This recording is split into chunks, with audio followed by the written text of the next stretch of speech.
মতিউর, রাজশাহীতে বুলডোজার কর্মসূচির বিস্তারিত কি তথ্য আছে আপনার কাছে জানাবেন।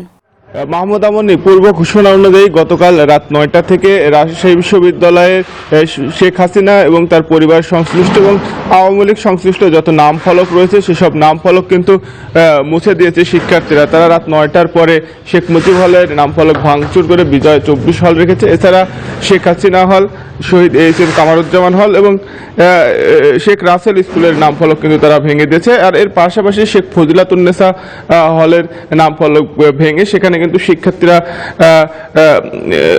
নতুন নাম দিয়েছিল। তবে সেই হলের আবাসিক শিক্ষার্থী যারা ছাত্রী রয়েছেন তারা সেই নতুন নামের ব্যানার ছিঁড়ে ফেলেছেন এবং তারা বলেছেন যে আলোচনার পরে তারা কিন্তু নতুন নাম নির্ধারণের ব্যাপারে তারা কথা বলবেন। আর আমরা শিক্ষার্থীদের, বিক্ষুব্ধ ছাত্র জনতা, শিক্ষার্থী যারা রয়েছেন বিশ্ববিদ্যালয়ে তাদের সাথে কথা বলেছি। তারা বলেছেন যে স্বৈরাচারের কোনো স্মৃতিচিহ্ন রাজশাহী বিশ্ববিদ্যালয়ে রাখতে দেওয়া হবে না। এ সকল শেখ পরিবার এবং আওয়ামী লীগ সংশ্লিষ্ট যত স্মৃতিচিহ্ন, যত ভবনের নাম রয়েছে বা যে সকল স্মৃতিচিহ্ন রয়েছে সব কিছু মুছে ফেলা হবে। সেসব জায়গায় নতুন নাম নির্ধারণ করতে হবে এবং এ ব্যাপারে প্রশাসনকে কার্যকর ব্যবস্থা নিতে হবে। আর বিক্ষুব্ধ ছাত্র জনতা কিন্তু গতকাল রাত্রেই বেশিরভাগ নাম ফলক ভেঙে ফেলেছেন এবং তারা নতুন নাম কিন্তু নিজেদের মতো করে নির্ধারণ করেছেন। আর আমরা রাজশাহী বিশ্ববিদ্যালয় প্রশাসনের সঙ্গে কথা বলেছি। তারা জানিয়েছেন যে গতকাল রাত্রে যে নাম ফলক ভাঙচুর করা হয় এবং নতুন নাম রাখা হয় সেসব নাম কিন্তু বিশ্ববিদ্যালয় প্রশাসনের পক্ষ থেকে এখনো আইনিভাবে ঠিক করা হয়নি। বিশ্ববিদ্যালয় সিন্ডিকেট এবং যে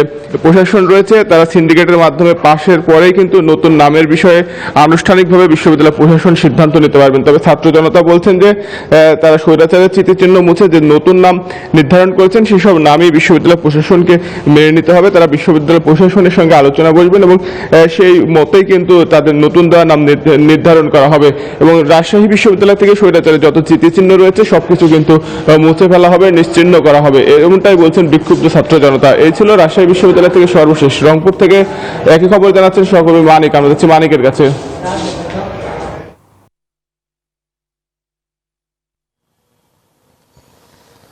মুর্তজা, আপনি যেমনটি বলছিলেন রাজশাহীর খবর ঠিক তেমনই অর্থাৎ রংপুরেও গতকাল রাত ৯টার পর থেকেই অর্থাৎ বৈষম্যবিরোধী ছাত্র আন্দোলন এবং সাধারণ শিক্ষার্থীরা কিন্তু রোকেয়া বিশ্ববিদ্যালয়, কারমাইকেল কলেজ এবং জেলা স্কুল মোড়ে যে বঙ্গবন্ধুর যে মুরাল ছিল, শেখ হাসিনার যে সব স্থাপনা ছিল অর্থাৎ ফেসিবাদের কোনো স্থাপনায় কিন্তু সাধারণ শিক্ষার্থী থেকে শুরু করে বৈষম্য বিরোধী ছাত্র আন্দোলনের যে নেতৃবৃন্দ রয়েছে তারা কিন্তু এটি রাখতে চাচ্ছেন। আপনি দেখতে পাচ্ছেন যে আমি রয়েছি রংপুর জেলা স্কুল মোড়ে। এখানে ছিল বঙ্গবন্ধুর একটি মুরাল ছিল। রাতে বুলডোজার কর্মসূচির অংশ হিসাবে এটি গুড়িয়ে দেওয়া হয়েছে এবং শুধু এই মুরালই শুধু নয়, রোকেয়া বিশ্ববিদ্যালয়ের শেখ মুজিবুর রহমান হল থেকে শেখ ফজিলাতুন্নেসা হল থেকে শুরু করে শেখ হাসিনার নাম সম্বলিত যেসব স্থাপনা ছিল সবই কিন্তু অর্থাৎ ভেঙে গুড়িয়ে দিয়েছে অর্থাৎ শিক্ষার্থীরা। তারা বলছেন যে ফেসিবাদের কোনো চিহ্নই কিন্তু তারা রাখতে চান না। তাদের একটাই দাবি, তারা বলছেন যে ২৪-এর গণ অভ্যুত্থানের আগে শেখ হাসিনার সরকার সারা বাংলাদেশে যে গণহত্যা থেকে শুরু করে যে অন্যায় অত্যাচার করেছে তার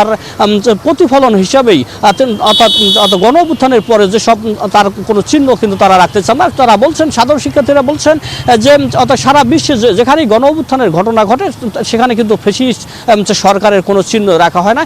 তারই অংশ হিসাবে কিন্তু রংপুরে আমরা কথা বলেছি রোকেয়া বিশ্ববিদ্যালয়ের উপাচার্য ডক্টর শওকত আলীর সাথে। তিনি বলেছেন যে যেসব স্থাপনা ভেঙে ফেলা হয়েছে সেসব স্থাপনায় কিন্তু আসলে পরবর্তীতে কী নাম রাখা হবে বৈষম্যবিরোধী ছাত্র আন্দোলনের যে সমন্বয়ক যারা রয়েছেন এবং সাধারণ শিক্ষার্থীর সাথে কথা বলে সেসব নামের কিন্তু যে অর্থাৎ নাম কিন্তু অর্থাৎ তারা রাখবেন। এবং অনেক জায়গায় আমরা দেখেছি যে বৈষম্যবিরোধী ছাত্র আন্দোলনের নেতাকর্মীরা অর্থাৎ শেখ হাসিনা এবং বঙ্গবন্ধুর সব কিছু ভেঙে এবং বাণী মুছে সেখানে কিন্তু মুক্ত মঞ্চ এবং বিজয় ২৪ এরকম কিন্তু তারা নাম দিয়েছেন। আমরা যেমন কারমাইকেল এবং রোকেয়া বিশ্ববিদ্যালয়ে এটি করেছেন এবং এখানে বঙ্গবন্ধু মুরাল যেটি ভাঙা হয়েছে সেখানে কোনো চিহ্ন কিন্তু এখনও তারা দেন নাই। পরবর্তীতে তারা বৈষম্যবিরোধী ছাত্র আন্দোলন নেতৃবৃন্দ তারা নাম নির্ধারণ করবেন। এই ছিল আমার কাছে রংপুর থেকে এই অর্থাৎ বুলডোজার কর্মসূচির সর্বশেষ খবর। ফিরে যাচ্ছি মাহমুদ আমনির কাছে।